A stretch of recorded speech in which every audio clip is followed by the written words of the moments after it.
Martes 20 de mayo, buenas tardes gente querida. Hoy abrimos las puertas a los grandes misterios de la humanidad. Junto a Blanche nos adentraremos en los juicios de las brujas de Salem, donde se acusaba a cualquiera que actuara o pensara diferente. ¿Quiénes fueron realmente las acusadas? ¿Por qué una comunidad entera cayó en la histeria? ¿Y cómo ese episodio sigue resonando hasta hoy? Y más adelante, Dr. Fine nos llevará a Rapa Nui para explorar el enigma de los Moai y la posible conexión con civilizaciones extraterrestres. Mensajes para los dioses, guardianes de piedra, códigos cósmicos escondidos en una isla remota. Vamos a una pausa, pero no se muevan porque lo que viene despierta preguntas y abre puertas que muy pocos se atreven a cruzar. Ya volvemos.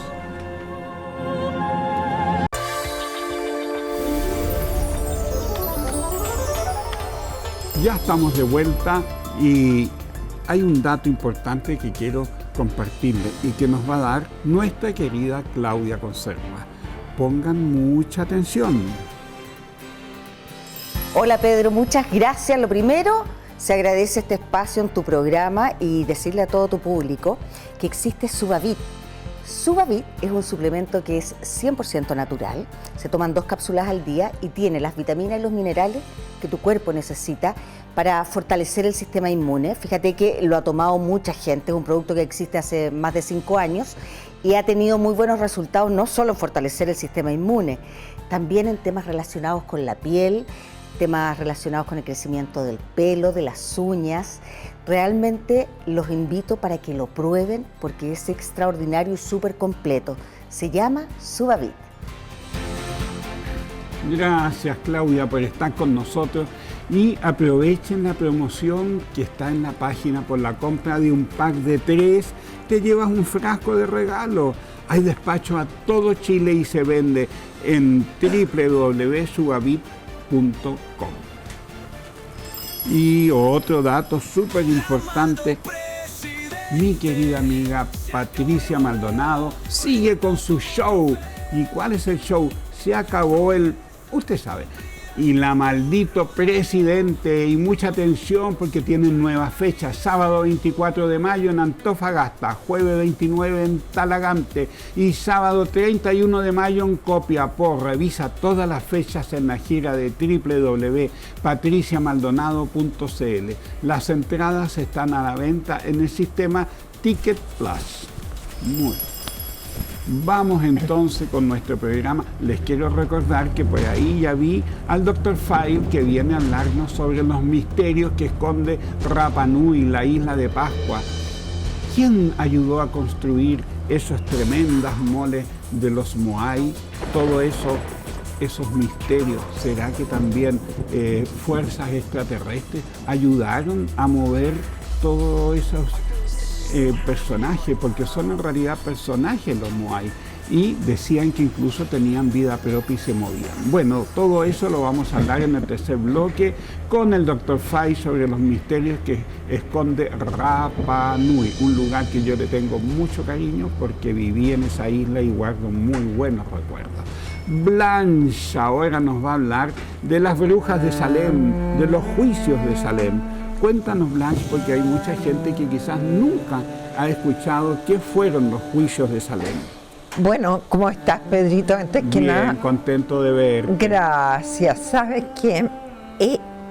Salem y la historia de las mujeres con respecto a las brujas de Salem es parte de la historia de lo víctimas que fueron las mujeres en esos tiempos. Patriarcales. En tiempos, verdad, en que los hombres se sentían tremendamente poderosos y que mantenían a las mujeres un poco más como un chuapino en la casa.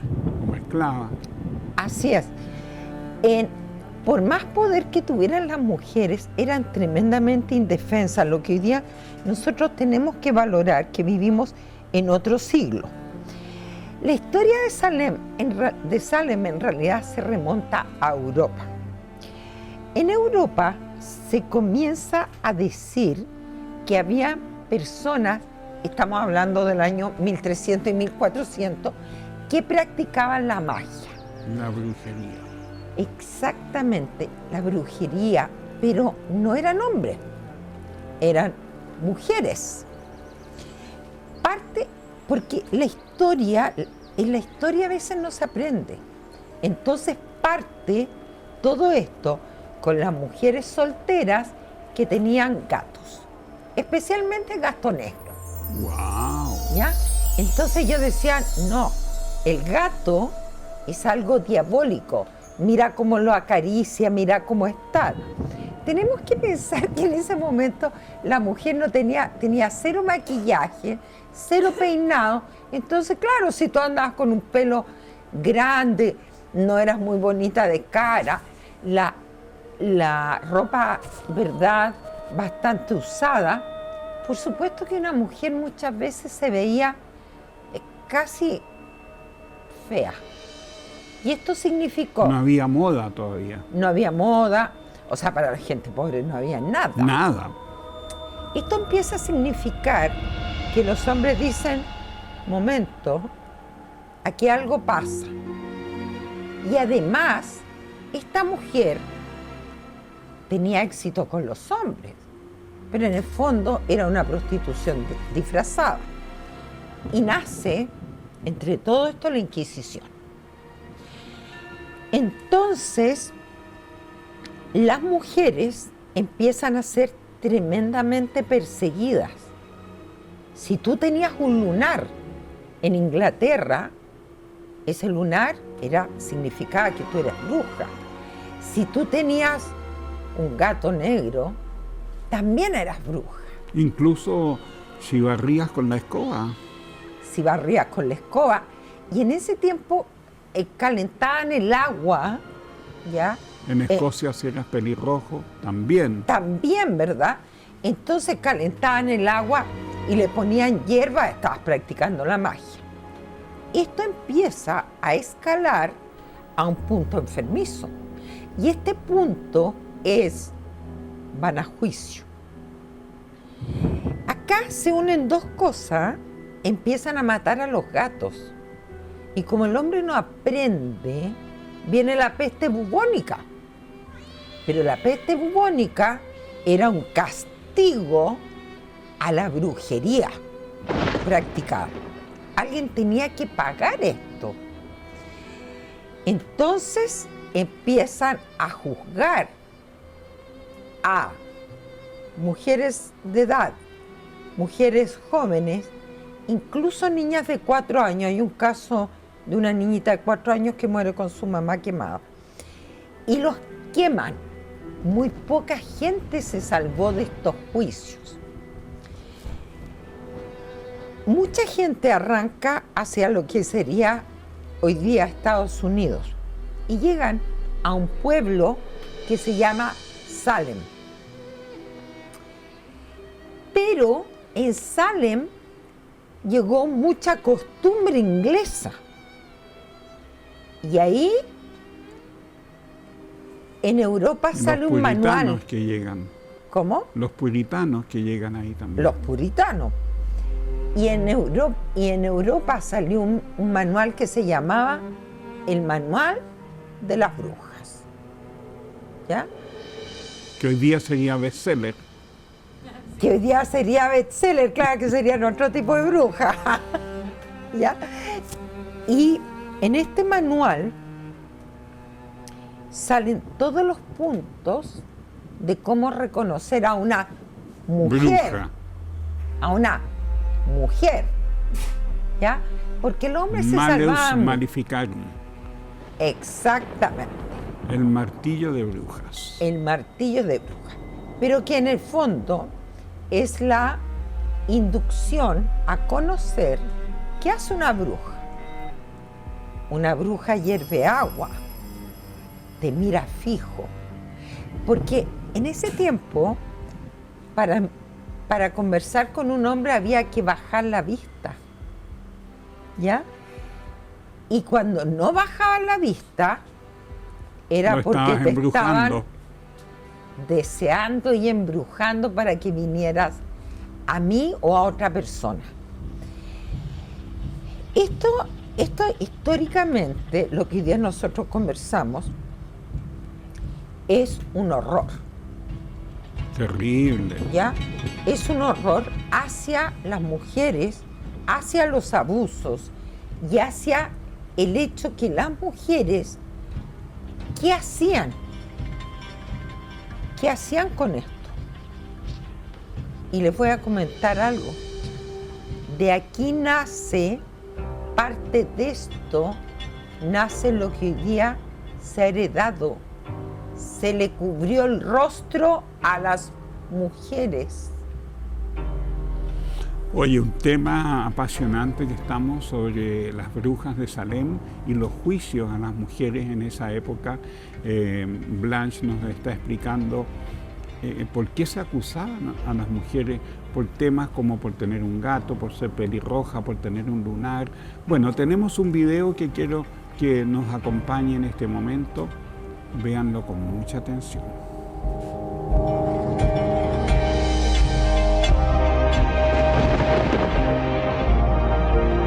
Los juicios de brujas de Salem comenzaron en 1692, después de que dos niñas de Salem, un poblado de Massachusetts que hoy se llama Danvers, afirmaran estar poseídas por el diablo. Tanto la hija del párroco de Salem, de 9 años, como su sobrina de 11, padecieron cuadros de alucinación y contorsiones que un médico local diagnosticó como embrujo. Rápidamente, una ola de histeria se extendió por Salem. Varias mujeres fueron acusadas de brujería y un tribunal especial condenó a Bridget Bishop a la horca. Otras 18 personas fueron ejecutadas y más de 150 hombres, mujeres y niños fueron acusados durante los meses siguientes. Sin embargo, hacia 1693, la histeria había disminuido y la opinión pública se volvió en contra de los juicios de brujas. Finalmente, un tribunal superior intervino para anular cada sentencia del tribunal especial, indultar a los culpables e indemnizar a sus familias. Si bien la caza de brujas había terminado, el doloroso legado de los juicios de Salem perduraría por siempre.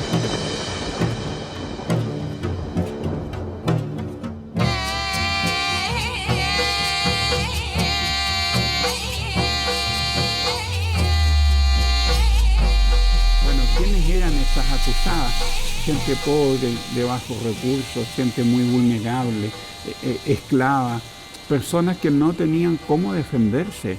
Y así fue entonces sumando un caso, otro caso, hasta que finalmente creció esta histeria colectiva y fueron condenadas muchas mujeres inocentes acusadas de brujería.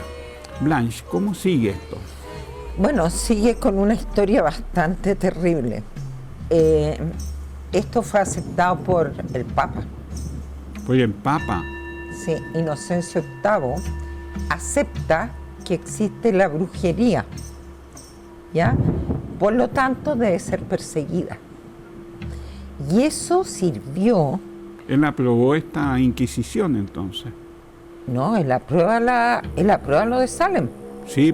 No solamente, bueno, está Salem, pero antes había estado Europa. Europa. Pero Salem, ¿por qué Salem? ¿Por qué muy específicamente Salem? Porque la proporción de juicios era todo el día. O sea, los jueces era como ir a trabajar. Llego a las 8 de la mañana y me voy a las 7 de la tarde. ¿Y qué estoy haciendo todo el día? Juzgando y matando gente. ¿Ya? En la historia se recuerda un solo hombre que fue acusado. Lo más probable es que este hombre sufriera esquizofrenia. Ahora, tenemos que pensar que en el caso de estas dos hermanas, lo más probable es que hayan sufrido epilepsia. ¿Ya? Entonces, claro, empezaron a babear, su cuerpo empezó a contornearse, ¿verdad? Cayeron al suelo y la gente en la ignorancia, el médico dice, no, ¿sabes lo que pasa? Es que está embrujado. ¿Ya? Y Salem, hoy día, entre paréntesis hay un tour, yo sé que tú hiciste un tour, pero hay un tour en Salem, el mayor tour es cortito, pero hay un tour en la noche y es realmente escalofriante, porque uno va a las salas donde juzgaban a la gente y uno se sienta y de verdad que se siente algo algo muy feo. Ese miedo que deben haber sentido esas mujeres. El miedo, la histeria, ya la histeria colectiva de no se acerquen a esa persona. Y por otra parte, algo que llama mucho la atención, estamos hablando de gente pobre, muy paupérrimo. Entonces sus casas eran oscuras. Claro. ¿Ya? Y la gente, para tratar de ayudarse, comete un gravísimo error. Mira, estaba el pueblo africano, lo que hoy día es el afroamericano, entonces para ayudarlos, mucha gente iba a New Orleans y les daban amuletos, los amuletos africanos. Y la gente, para tratar de salir de su pobreza, de su hambre. La primera acusada era una... Es una esclava. afroamericana, exactamente. Colgaba su amuleto. ¿Ya? Entonces, uno va a estas casas y claro, uno ve estos amuletos, estas hierbas con que las mujeres se ayudaban para sanarse, para cuando Ayudar a tenía parir. su periodo, ¿ya? Sí. Y no, esto fue considerado un absoluto Herejía. herejía, y esto lleva a un asesinato colectivo. Tanto que la iglesia pidió perdón sobre esto. Porque en 1693 el Papa, otro Papa, anula este edicto. Dice, no existe la brujería. Porque tuvieron que hacer algo. Claro, muchas mujeres confesaron de que eran brujas, de que hacían pacto con el diablo, pero La quizás tortura. cómo la torturaron, ¿no es cierto? Exactamente, o sea, a ver, acá no solamente, porque acá se mezcló toda, se mezcló la política también. Torturaban a la gente, entonces decían, ya, ¿usted es bruja? O le torturaba a los hijos. Sí, soy bruja. ¿Usted ha practicado la brujería? Sí, claro, la he practicado. Incluso yo leí una vez que colgaban a las brujas con unas piedras pesadas y las tiraban al agua. Si se hundían, entonces quiere decir que eran brujas. ¿Y cómo no se iban a hundir? Claro, si se hundían era una cuestión física, se iban a hundir de todas maneras. Pero no solamente llegaba esto a las mujeres, llegaba a la familia, pero acá, en este tiempo también, aparece algo que es terrible, la cobardía de los hombres, de los maridos, de los novios. ¿Por qué? Para no morir, en vez de decir, ya, no morimos todos acá, yo te acompaño, los hombres decían, Sí, yo la vi. a mí me consta, ¿ya? Y torturaban a las mujeres, pero en Salem hay muy pocos casos de torturas de hombres, ¿ya? Los hombres iban solitos a decir, no, mi señora es Sí, bruja, claro, merece porque si no los morir, mataban. merece morir. Inclusive, en Salem, en el Museo de Salem, están las preguntas de los jueces, Claro. ¿ya? Y los libritos en que tomaban, pues. Entonces, ¿su señora es bruja? Sí, es bruja. Sí, yo la vi. Exactamente. Y muchos hombres que tenían amantes y para librarse de la señora, La acusaban de bruja. la acusaban de bruja. Esto hizo que las mujeres, muchas mujeres arrancaran, y ustedes no se imaginan nunca dónde se escondían. En los pueblos indígenas. Los indios empezaron a acoger a las mujeres blancas. Bueno, en muchos casos la hicieron sus esposas. Claro, y también esto se prestó, pues si alguien te caía mal, si había un vecino que tú querías su tierra, ibas y decías, no, yo la vi anoche con unas plumas o qué sé yo. Por cualquier cosa tú podías ir a acusar y deshacerte de una persona Exacto. rápidamente. En menos de 24 horas la persona era juzgada. Exactamente. Entonces, hoy día nosotros vemos quizás la historia muy de lejos y vemos lo indefensas qué eran las mujeres, ¿ya? Siendo que en algún programa vamos a hablar de ciertas faraonas, de ciertas mujeres con tanto poder como Catalina la Grande, que se hizo y deshizo con los hombres, ¿ya? Pero en este momento, en esta parte de la historia, las mujeres eran totalmente indefensas. Bueno, hoy día todavía hay poblados en África y en algunos países de Oriente que las mujeres son lapidadas, son castigadas, son cortadas, decapitadas, y ninguna ONG puede hacer nada. No, las mujeres en general en la historia han tenido un papel de ser muy víctimas, de ser la razón del mal. Estas mujeres traen mala suerte, pero también de un poco darnos cuenta el avance que hoy día ha habido con respecto a las mujeres. Claro, algún día el planeta va a ser de las mujeres. Ojalá. Ojalá.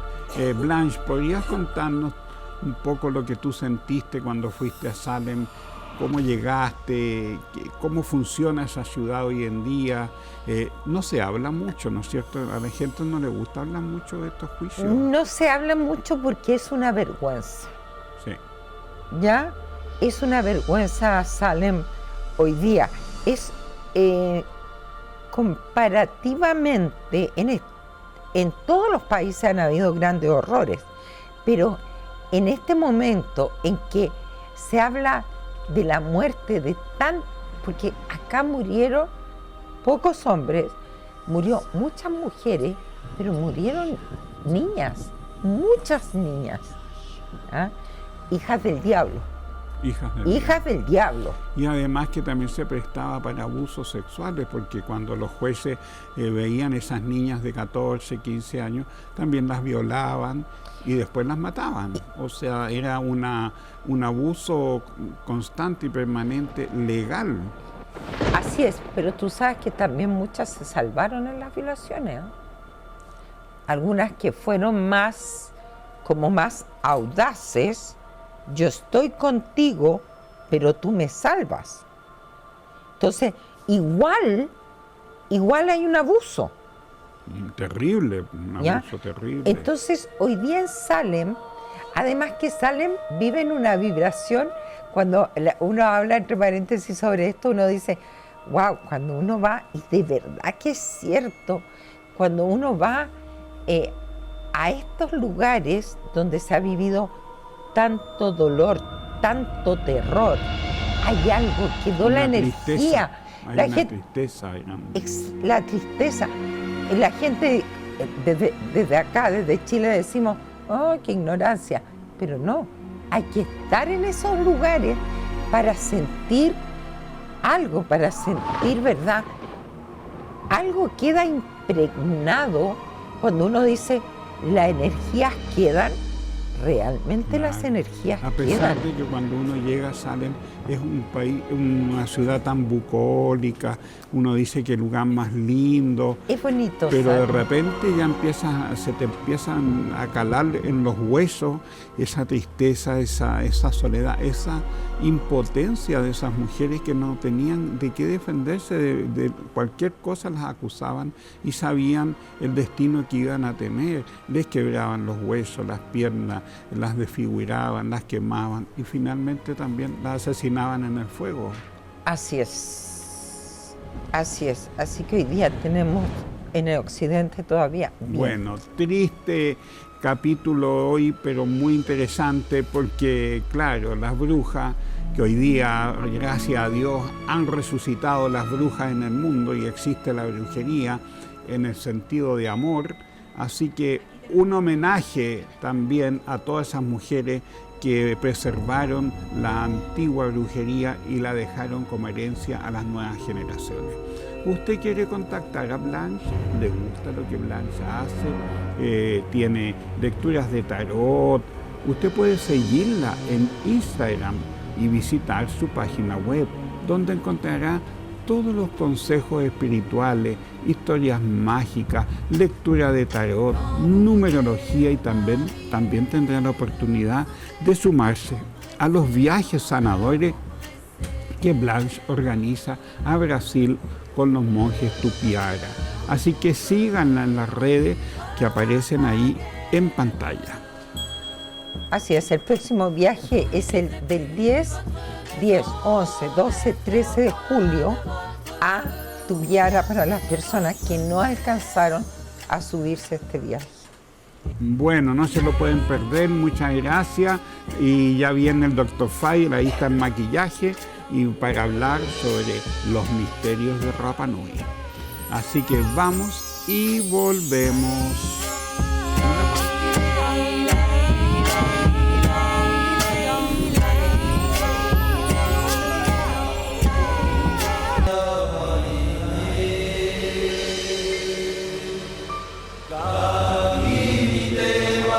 ¿Sabías que en Latinoamérica existe uno de los mayores misterios arqueológicos del mundo?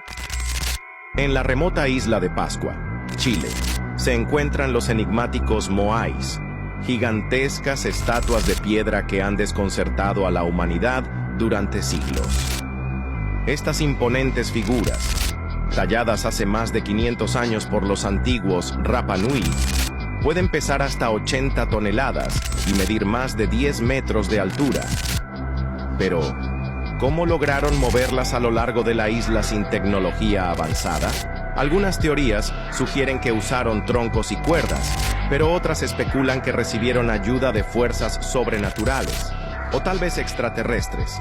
Se descubrió que los Moais no solo tienen cabezas, también tienen cuerpos enterrados bajo tierra. Este hallazgo plantea más preguntas sobre su propósito y significado. ¿Qué opinas? ¿Es un legado ancestral o algo más allá de nuestra comprensión?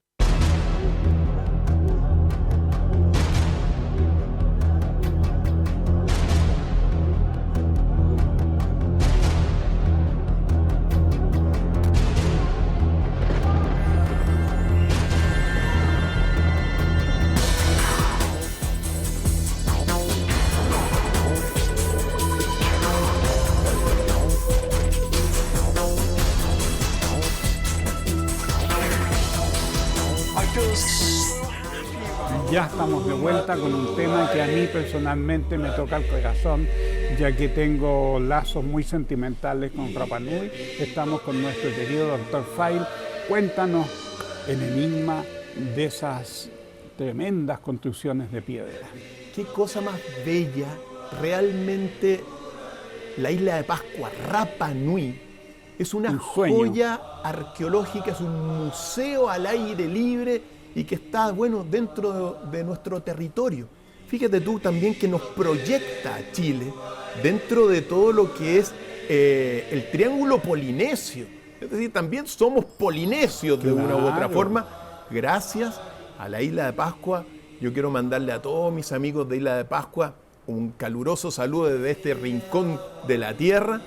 Y yo también quiero mandar un saludo a toda la gente que conocí durante más de un año y medio que viví ahí, y de ahí me traje un puki, una guaguita. La mamá de mis hijos llegó embarazada de Isla de Pascua y de ahí viene mi hijo mayor, Kabir.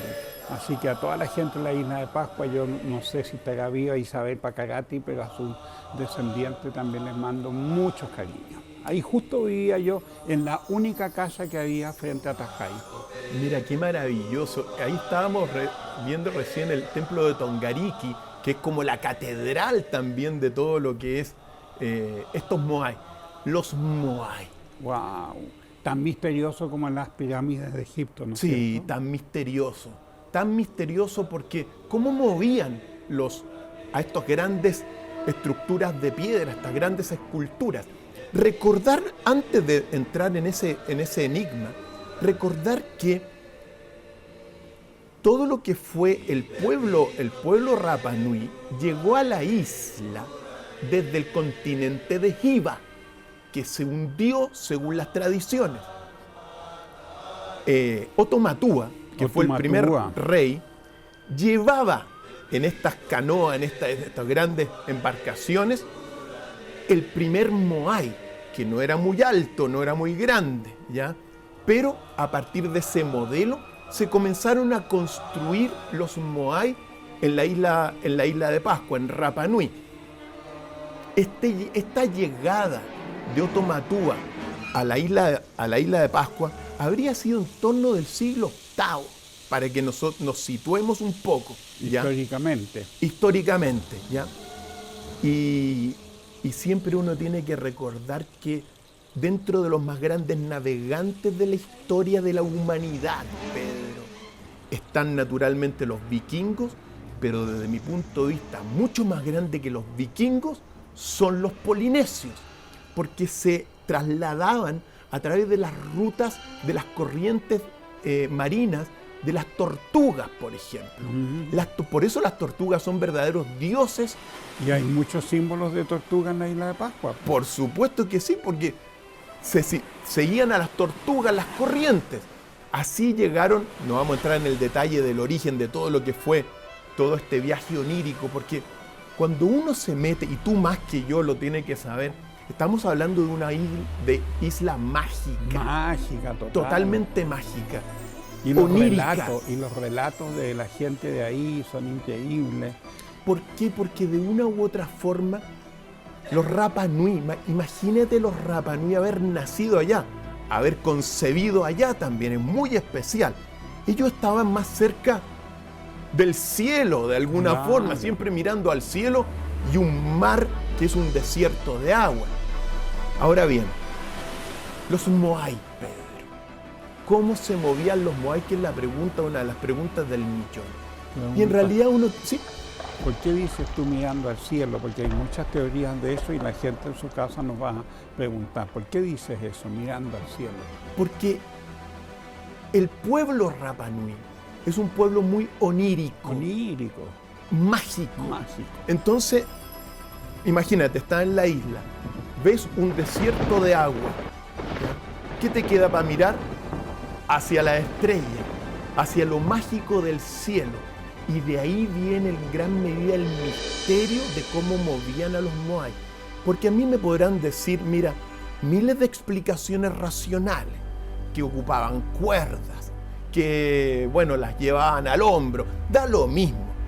Pero cuando uno se remonta a la tradición oral de la isla de Pascua, a la fuente de los sabios de la isla de Pascua. Ellos hablan de Tepito Teenúa, el ombligo del mundo. El ombligo del mundo.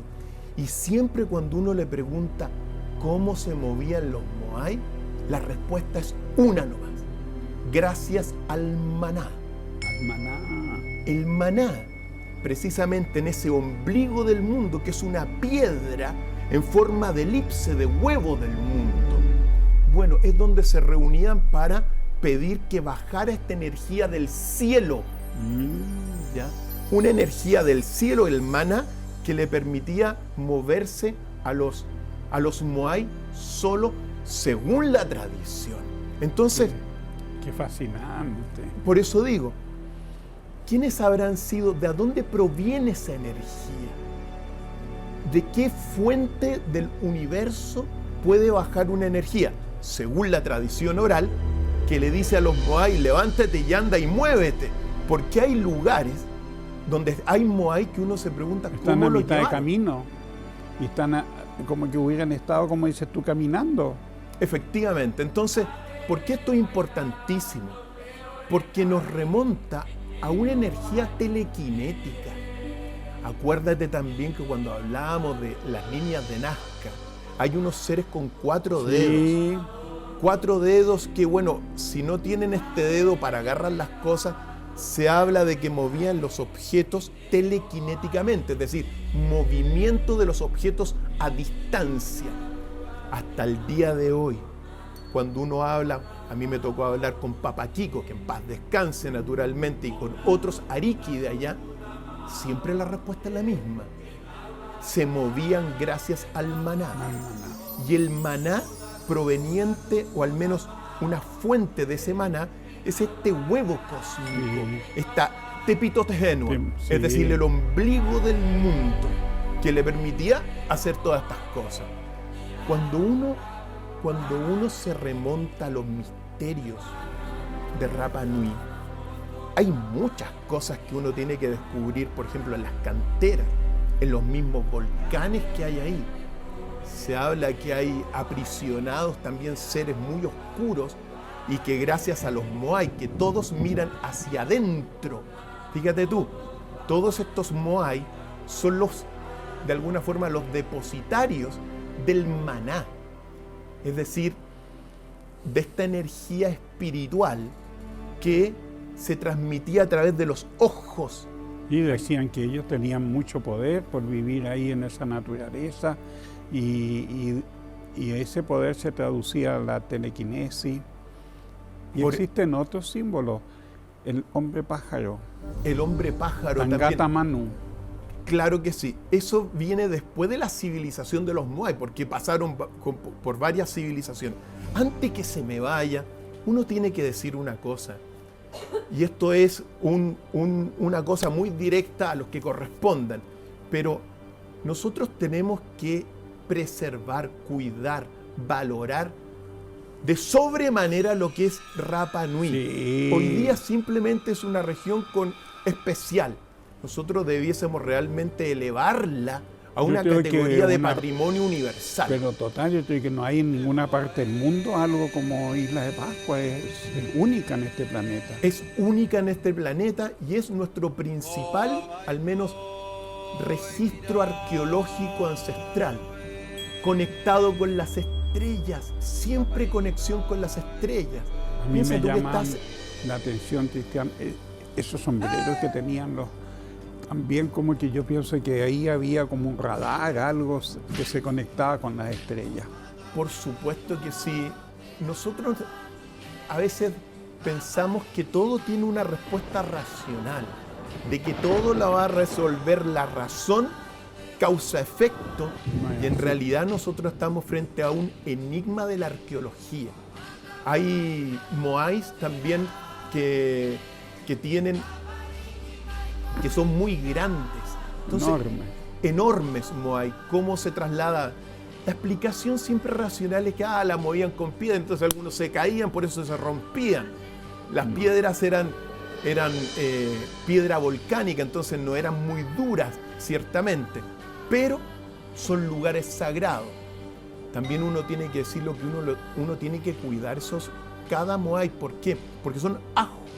Es decir, debajo de los moai están enterrados los familiares de los ariki, de las familias originarias de Rapa Nui. Entonces no es cuestión de llegar, pararse en un moai y hacer alguna barbaridad como lo hemos visto. Más de algún turista descriteriado ha, de una u otra forma, intentado profanar estos objetos sagrados. Ahí están los 7 monos con los que se llaman, que tienen ese sombrero. El puoco. Sí. El puoco, claro, que es un poco el sombrero y que te muestra también cómo eran. Los originales también tenían los ojos, ¿ya? Los blancos como de hueso. Efectivamente. Y esos ojos reflejan que el maná, que es esta energía espiritual, a través de los ojos de estos moai, quedaba en la isla, en la misma isla de Pascua, en la misma Rapa Nui. Ahora, ¿para qué? Según se cuenta, hay una leyenda que habría bajado del cielo un ser muy oscuro a la tierra. ¿Ya? Esto es muy misterioso. Una especie de reptil siniestro que habría bajado en esta isla, pero que el maná transmitido por los moai permitiría que este ser maligno esté aprisionado en uno de los volcanes de la isla, que es donde quedé pendiente para ir, pero al menos uno conoció esta leyenda, ¿ya? Entonces, claro, la energía del maná proveniente del cielo, transmitida a través del huevo que es Tepito Tehenua, permitiría que un ser maligno no se apodere totalmente de la tierra. y que esta energía espiritual lo mantendría aprisionado en uno de los volcanes. Estamos hablando de leyendas maravillosas.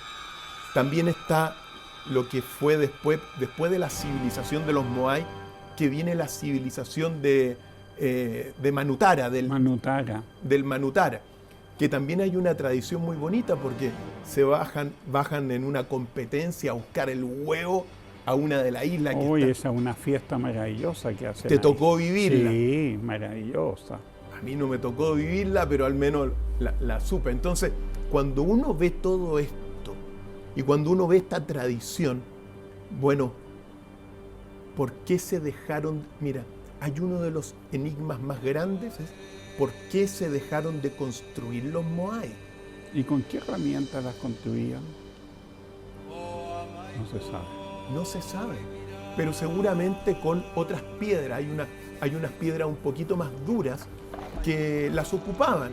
De hecho, yo me logré obtener allá y observar una de estas piedras, ya me voy a acordar el nombre. Obsidiana, que es como filúa. Efectivamente, y es negra. Negra, de Con esa habrían tallado. Claro. Los Moai que hay en las canteras en un momento dado se dejaron de construir, pero se dejaron de construir según la tradición de un momento a otro.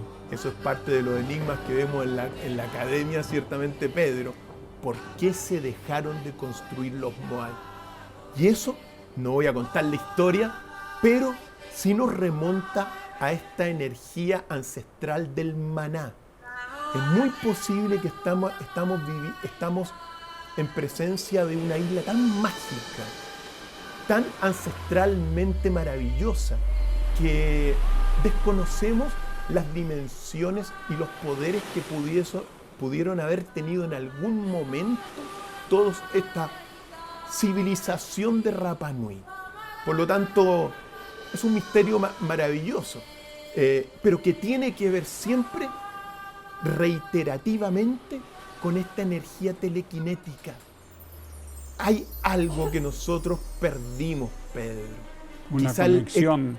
Sí, quizá el exceso de racionalismo, de materialismo, nos hizo inhibir nuestras capacidades mentales, como es la telequinesis, como es la telecomunicación también.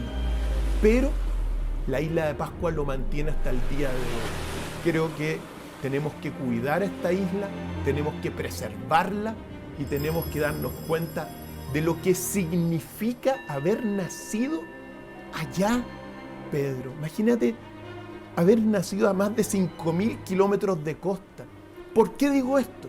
Porque cuando uno habla, mira, el maná, los Moai, y quizá lo más valioso, desde mi punto de vista,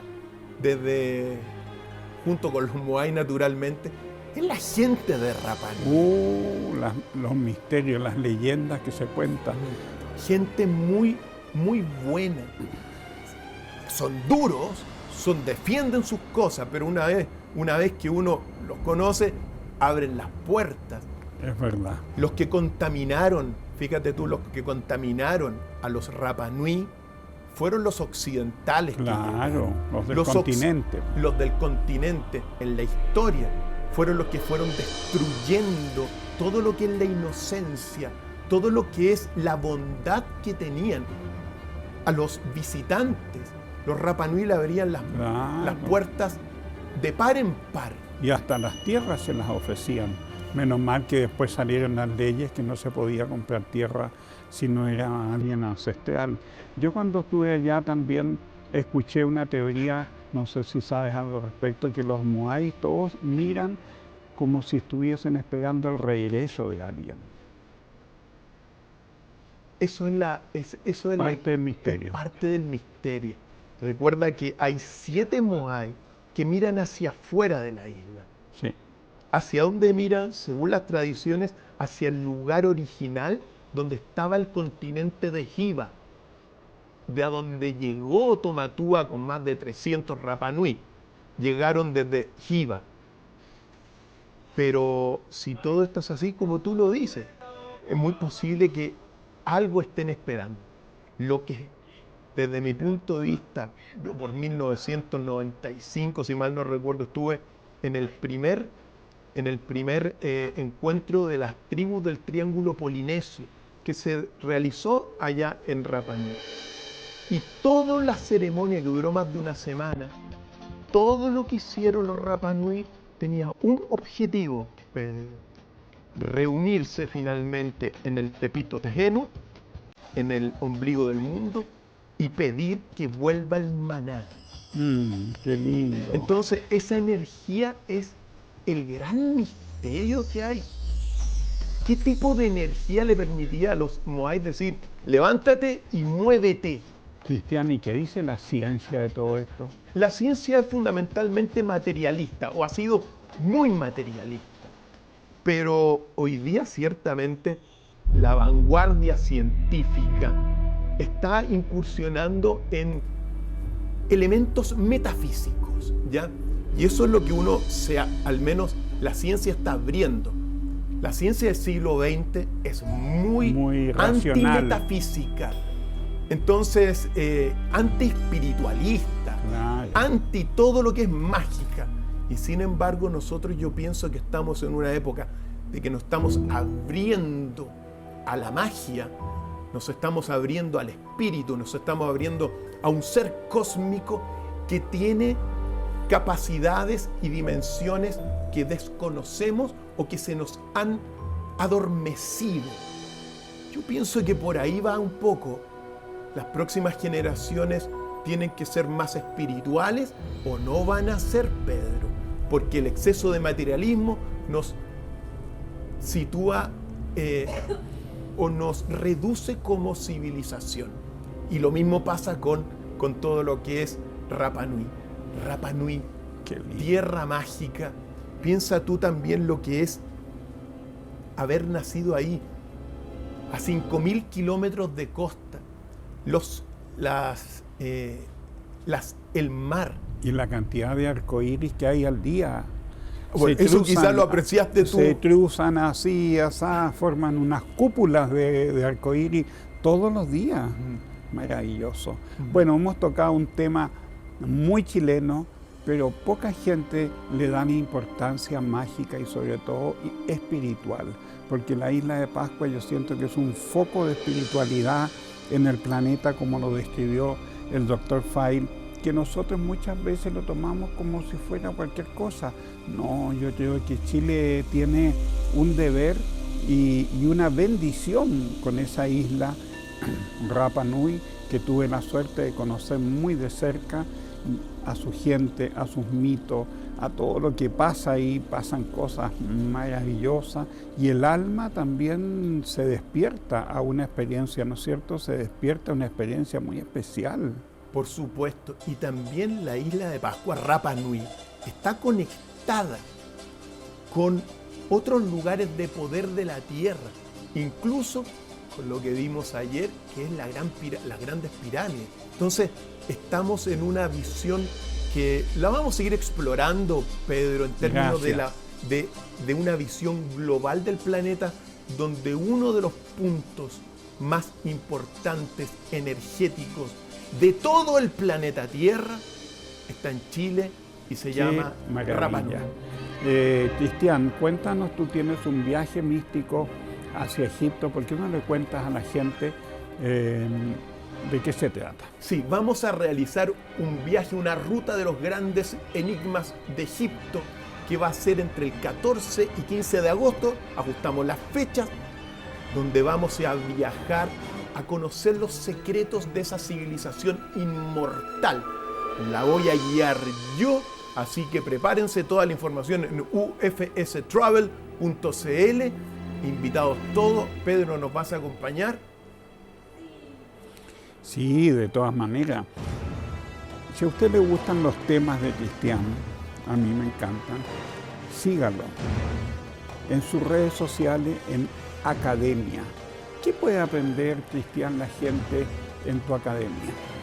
En nuestra academia nosotros cultivamos la sabiduría y la evolución de la conciencia.